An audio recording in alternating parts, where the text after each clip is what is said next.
No stairs, not necessary. Alright, so I first watched American Ninja Warrior in my junior year in high school.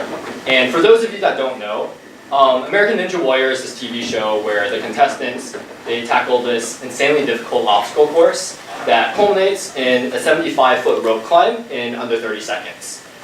So I was sitting there, and at the time I could best summarize my athletic achievements as 1, I could do about half a pull-up, and 2, that I swam for my high school team, which is also no cut. So that was me in high school.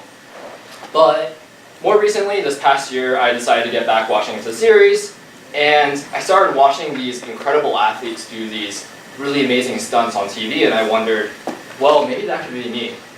And thus began my journey as a Ninja Warrior, with my first obstacle, which, despite the impenetrable Stanford bubble, I resolved that every 2 weeks I would travel to Concord, which is in East Bay, to train at a Ninja Warrior gym called Apex NorCal.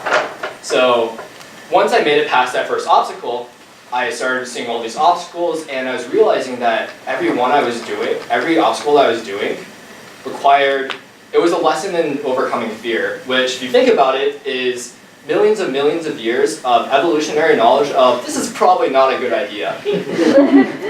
But I think that this mental barrier is what separates Ninja Warrior from a lot of other sports.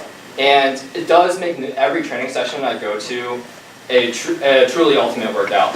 And I guess to talk about what I mean by that, I'm going to give an example of what happened last time. So last time I was training, somebody was like, hey, you should try this challenge. So there was kind of a mini trampoline that I'd have to run up to, and I'd have to grab this hanging rope from the ceiling, and it's about 9 feet away and maybe like 9 feet off the ground or something like that.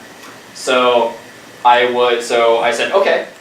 I analyzed the situation like any CS co-term would do, and so I ran up, I hit the trampoline maybe a little bit too far forward, so I didn't get a good bounce, grabbed the very bottom of the rope, and then I went right into the pads. There's pads, don't worry.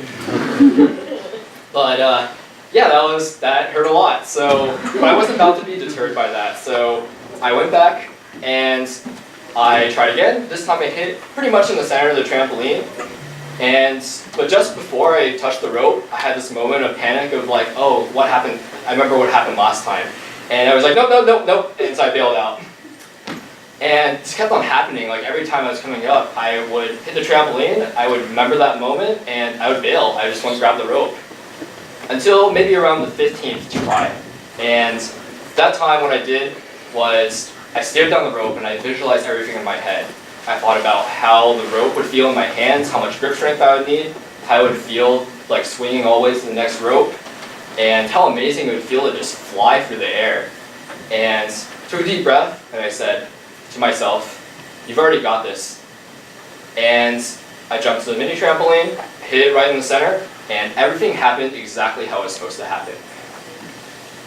So that's a cool story and stuff, but like why am I telling you this, and what has Ninja Warrior done for me? So I guess it's because in my personal life, I'm also overcoming a lot of obstacles. So for instance, I've never been very good at standing up for myself because I would always be afraid of imposing myself on other people or upsetting them for some reason, or expressing my opinions out loud because I thought people would ignore me anyway and that would feel miserable. But beasting these Ninja Warrior obstacles has taught me it's inspired me to just confront these insecurities head on.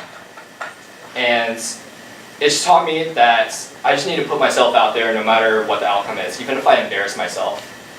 I just have to throw myself out there at any challenge and have full faith and commitment and conviction that everything will go right.